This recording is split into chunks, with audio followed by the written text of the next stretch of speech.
Recce केली मग बुरखा घालून आत शिरले. नवी मुंबईत दिवसाढवळ्या सशस्त्र दरोडा. बुरखा घातलेल्या 3 दरोडेखोरांनी ज्वेलर्सचे दुकान दिवसाढवळ्या लुटले. घटना सीसीटीव्हीत कैद. नवी मुंबईतील सीवूड्समधील ज्वेलरीचे दुकान बुरखाधारी दरोडेखोरांनी दिवसाढवळ्या लुटले. ही घटना सीसीटीव्ही कॅमेऱ्यात कैद झाली आहे. या प्रकरणी NIR पोलीस ठाण्याचे पोलीस अधिक तपास करीत आहेत.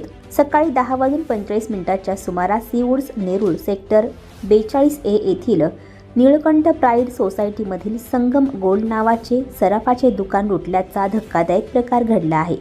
बुरखा घातलेले 3 पुरुष सोनं घेण्याचा बहाणा करून संगम गोल्ड दुकानात शिरले. एकानं दुकानाच्या मालकाला पिस्तुलाचा धाक दाखवला तर इतर दोघांनी दुकानातील सर्व सोन्याचे दागिने गोळा केले. त्यानंतर लुटीच्या मालासह सर्वजण पसार झाले. ही संपूर्ण घटना दुकानातील सीसीटीव्ही कॅमेऱ्यात कैद झाली आहे. तिन्ही दरोडेखोर एका गाडीतून पळून गेले. त्यांचा साथीदार दुकानाबाहेर थांबून पाळत ठेवत होता.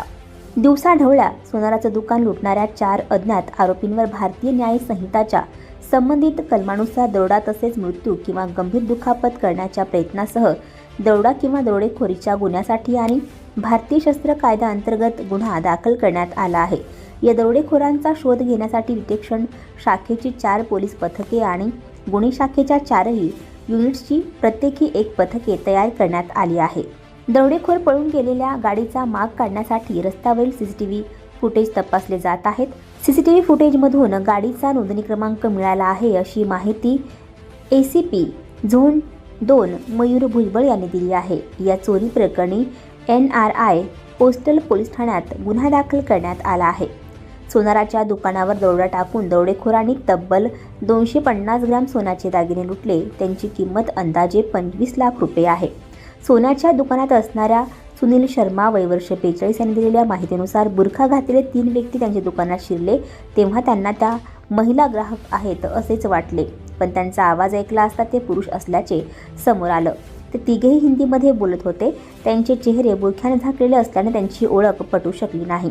त्यापैकी एकाने सुनील शर्मा यांच्यावर पिस्तूल रोखले. आरडाओरड केल्यास जीवे मारण्याची धमकी दिली. इतर 2 दरोडेखोरांनी समोर ठेवलेले सर्व सोन्याचे दागिने गोळा केले. यावेळी काउंटरवरील 35,000 रुपये रोख रक्कमही लुटली. अत्यंत नियोजनबद्ध पद्धतीने अवघ्या काही मिनिटात दरोडेखोरांनी मोठ्या प्रमाणात सोन्याचे दागिने लुटून घटनास्थळावरून पलायन केले. दरोडेखोर निघून गेल्यानंतर दुकानातील कर्मचाऱ्यांनी व स्थानिक नागरिकांनी सुटकेचा श्वास घेतला. घटनेची माहिती मिळताच परिसरात एकच गोंधळ उडाला. घटनेची माहिती मिळताच नवी मुंबई पोलिसांनी तात्काळ घटनास्थळी धाव घेतली.